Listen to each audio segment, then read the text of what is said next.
Hey guys, welcome to the Convo Couch. Today we've got Sue Langley with us. She's an author, speaker, and one of the best experts in Australia on positive psychology, neuroscience, and emotional intelligence. Thanks for coming on, Sue. Happy to be here. How did you get started? It's a really interesting one, really. I suppose how I got started was I went to a particular event in London. It asked me to think specifically about my purpose, vision and values. And so I spent a bit of time thinking about who I wanted to be, how I wanted to live my life, what I wanted to achieve. And I think from doing that, it was a really good opportunity to then sculpt my life in line with my purpose, vision and values. It took me quite a while because, I was in a real job as opposed to starting my own business. And even when you start your own business, you automatically think it's going to be awesome straight away. And then you wonder why nobody's buying your services. So it takes a while to grow. But I think it was all based on really articulating my own personal purpose, vision and values, who I was, what I wanted to be, how I wanted to live my life. So back then, what were your personal values and missions? It's exactly the same. So my purpose in life is to breathe spirit into the minds of others to achieve their level of excellence. So whatever that is for you or somebody else or whatever. And to breathe spirit into simply means to inspire people to show up more frequently as the best version of them, if you like. My values that I try and sort of build the business on, but also live my life on. Things about relationships, that's one of my top ones. Professionalism, so if I'm going to do a job, I'm going to do it to a level of professionalism and excellence. So that's another one of my values. And also, sounds like a weird one, but zest. Zest is one of my values, as in, it's more than just authenticity of practicing what you preach and that sort of thing, but living life to its fullest and enjoying stuff. And I have a bit of a mantra of say yes first, panic later, which scares my team because I sort of say yes to everything. But I think that kind of is about throwing yourself into life and trying things and testing things. And yeah, it makes for an interesting life when you do that. So what things have you said yes to and then worried about a lot later? I do it regularly. And sometimes it's not the worry, but it's the stupidity. Like, for instance, a couple of weeks ago, I literally had 72 hours on the ground in France. So I flew for 48 hours and had 72 hours on the ground. And nobody in their right mind does that. Nobody flies to France for 3 days. But it was fun, and I'd never stayed in a chateau before, and the gig was in a chateau. Why wouldn't you go and stay there? So lots of people thought that was pretty stupid. And I've done quite a lot of those sorts of things. I've said yes to something where I only had a 36-hour window to get to Sandakan in Borneo in Malaysia to do a half-hour session for a client. And I wasn't sure I could make it work because I only had this 36-hour window. And I made it work, and I got to see the baby orangutans at the Sandakan Sanctuary. So, it's sometimes saying yes seems really stupid on the surface, but if there's some additional fun and games you can have with it, then yeah. Has there been any times when you said yes and really regretted it afterwards, or no? I don't believe in regrets, I have to admit. I don't see the point of wasting my energy regretting. And I think for me, the whole thing of positive psychology is also what can you learn from it, what can you grow from it. Have I said yes to things that are not particularly sensible? Of course. And they're usually, I think, helping me understand where I want to spend my time, where I want to spend my energy. So sometimes you say yes to something and you realise that maybe it's not as beneficial to you as it should have done. But I don't believe in regretting it. I believe in kind of learning from it or trying to learn from it. Okay, no, that's a great outlook, I guess. Like, it helps people a lot if they think about things that way.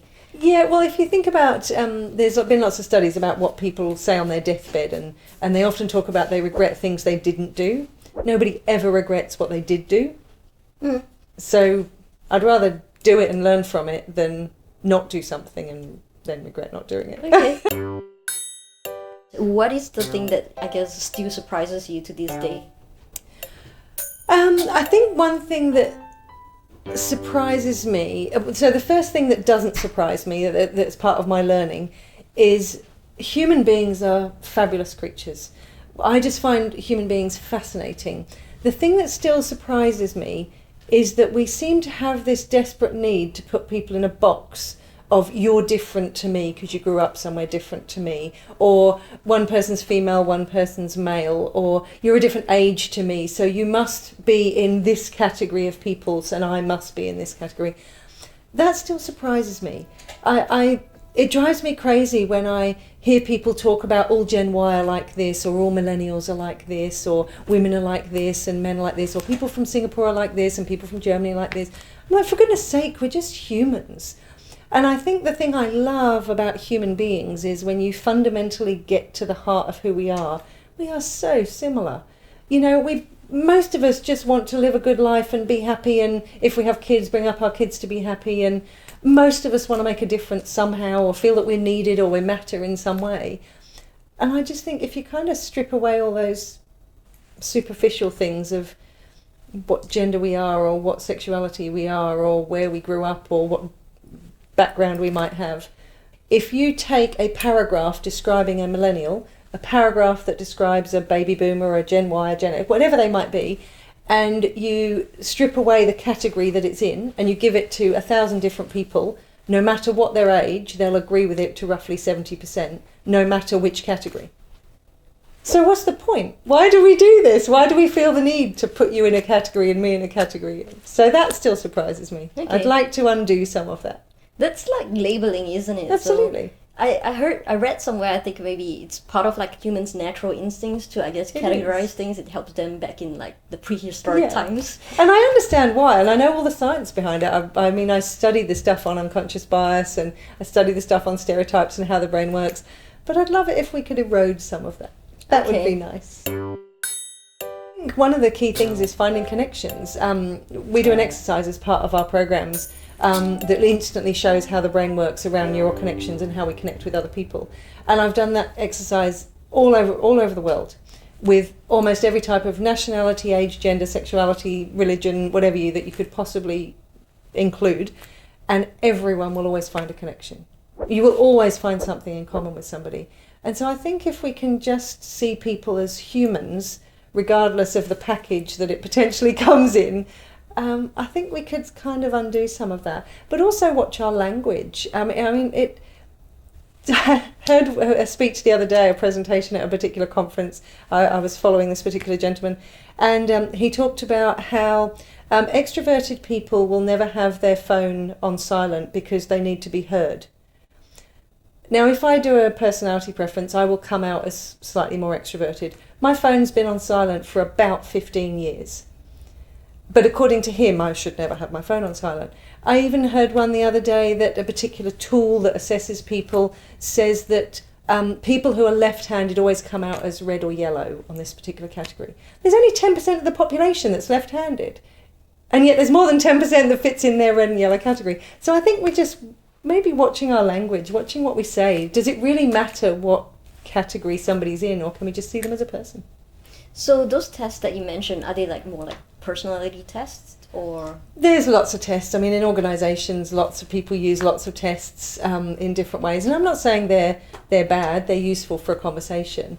But sometimes it can give people excuses. You know, you come out as a blue and I come out as a yellow, and it's like, oh, well, that's just the way I am. Or I come out as an extrovert and in a meeting I talk over the top of you and I go, oh, it's because I'm an extrovert. So sometimes we can use those categories as excuses for poor behaviour. Yeah. You do something called strengths profiling as well, do you? Or yeah, so we use something called the strengths profile, which is about identifying people's strengths. And one of the reasons I love that tool actually is because it's designed to be dynamic. It's not designed to put you in a box. It's designed to look at if there's 60 strengths, which ones energize you, which ones are you good at, which ones de-energize you. And it's a great way of working from a business perspective, because if I know that detail is something that energizes you and you love it and you're good at it, well, potentially I can give you more of it and you feel like I'm paying attention, I feel like you're performing well, it's great. But if I learn that detail is actually something you're good at but de-energizes you, we might both wonder why you start getting bored or burnt out or overwhelmed or fed up or de-energized at work. So it's a really useful tool, but it's designed to be dynamic. So I've taken mine 7 times over the last, I don't know, 9 years or something. And I've got certain ones that still stay in the category. My weaknesses are always competitive and adherence. Okay. I don't stick to rules and I don't try and beat other people. So they've always been there, but there's a couple of others that have moved around. I've always got work ethic and time optimizer as my top two realised strengths, my absolute top ones, which is why I work all the time, whether it's a Saturday or a Sunday, which is why I fly to France for 3 days. But then there are other ones that move around depending on how your role has changed or things like that. So I love that tool because I've seen people flourish in their roles or shift their roles or recraft their roles in line with their strengths, and I've watched them perform so much better and love what they do more, etc. So it's a useful tool. The reason I do what I do is because how can I help individuals, teams and organisations and communities be better versions of themselves? The common challenges that I think happen when we get a call from a corporate client that says, oh, can you come and do a half-day workshop on neuroscience of innovation? And I love that, and organisations want to be innovative. But what they've failed to realise, and I actually had this conversation yesterday, I was speaking at a conference, that if you have a culture of fear and stress and pressure, you can try and embed innovation as much as you like, but it will not work while you have a culture of fear and stress and pressure, because innovation occurs when people are in a more positive emotional state. What we've got to do is try and shift the culture to a positive strengths-based culture so that then people can perform at their best and then innovation tends to occur. And culture is quite an interesting word, isn't it? It's hard to define. Like, how would you define a culture and a good culture? Yeah, look, it's an interesting one, and I often ask that question myself when I'm talking to prospective clients. I just say, how would you describe your culture in 3 words? That gives me an insight in what people are thinking of as important in what they do. I mean, I think culture is how does it feel around here? Because you can tell me your values of your organisation, but if that's not how it feels around here, then they're kind of, that's neither here nor there. So I think it's always just nice to think about how does it feel when people show up at work, what's expected of them, and culture is that sort of thing that is really hard to grasp. Intangible. Yeah, but I mean, a lot of it stems from leaders. The research suggests that around 70% of the way that I perceive the climate as an employee will be influenced by how my leader shows up. When you ask your clients that question, or potential clients that question, do you find that there's a discrepancy sometimes? Often, yeah. Okay. So sometimes I'll ask the exec team that question, and then I'll ask the next level down or the next level down or something like that. And it's very interesting. Okay. And do you have to sort of feed that back up to, I guess, your exec team? Yeah, look, it's important. And sometimes we'll do it as a quick online survey, just get it, or, using a quick poll. And it's then interesting for people to see, because as anybody in a leadership position knows, that what you think is going on may be different to what is going on, because when you're in a leadership role, there are things people will tell you, things people won't tell you, however much they trust you. Everybody likes to whinge about somebody, and it's something that I've learned over the years from just being in different roles myself when I first moved up to a leadership position, and now doing leadership training for the last 15 plus years. Somebody is always pointing the finger at somebody, as in, if they did it better, then I'd be okay. But we always have to remember, somebody's pointing at you at some point. Anytime you move into a leadership position, at some point somebody's going to blame you for things not being perfect. And I think for me as a leader, that was really hard to realise that whilst I love my team and I think I inspire my team and I think they think well of me, at some point they're going to be pointing at me complaining if only I did something differently, because it seems to be the nature of us. Not everything's perfect, but we always want somebody who's to blame for it, if you like. So do you think a solution to that, or should we just accept that? Or? Look, I think there's an element of acceptance, the fact that you won't always as a leader do things perfectly. I know myself being led and then moving into a leadership position, not being aware beforehand how much pressure goes in when you're a leader, and you don't see that when you're an employee or a team member. So I think understanding that, but obviously trying to be the best leader you can be. And I think, do I get it wrong sometimes? Absolutely. Hopefully I get it right more often than I get it wrong. Yeah.